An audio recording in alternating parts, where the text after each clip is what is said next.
കമ്മിക്കൂട്ടം തുടർന്നു വന്ന ഭരണം, ജനക്കൂട്ടം വെറുത്തുപോയ ഭരണം.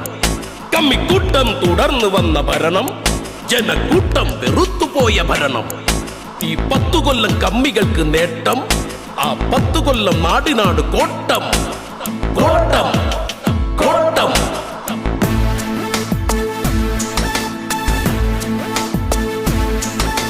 രക്തസാക്ഷി ഫണ്ട് അവർ മുക്കി, ദുരിതാശ്വാസ ഫണ്ട് എടുത്ത് നക്കി.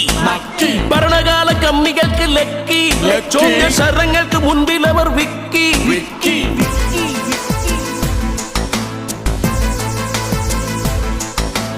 കമ്മികൾക്കൊരൊറ്റ വാശി, അയ്യപ്പനോടാണ് വാശി. പെണ്ണുങ്ങളെ മലയിൽ കയറ്റി സ്വർണവും അടിച്ചു മാറ്റി. പാളി പാളി പാളി പാളി പാളി പാളി എന്നറിഞ്ഞു ഭക്തിമാർഗം തേടി ഉടൻ അയ്യപ്പ സംഗമം നടത്തി. അതിൽ ഭജനയുടെ പേരിൽ പണം മുക്കി. പെട്ടു വീണ്ടും പെട്ടു, പെട്ടു വീണ്ടും പെട്ടു.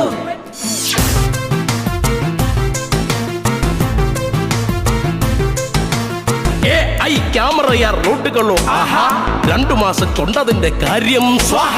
പിൻവാതിൽ നിയമനങ്ങൾ തിരികെ കെറ്റി പലവിധം, ഗുണ്ടായിസത്തിൽ മുങ്ങി നാടും കാര്യം ഗുരുതരം.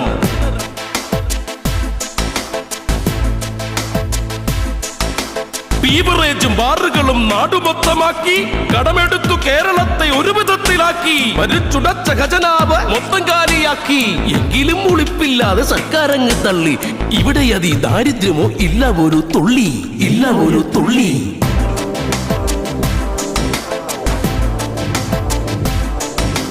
ഈ ഭരണം മാറണം, ജനം പറയാൻ കാരണം. അത്രമേൽ വെറുത്തു ഇടത് ഭരണമെന്ന മാരണം. ഈ ഭരണം മാറണം, ജനം പറയാൻ കാരണം. അത്രമേൽ വെറുത്തു ഇടത് ഭരണമെന്ന മാരണം.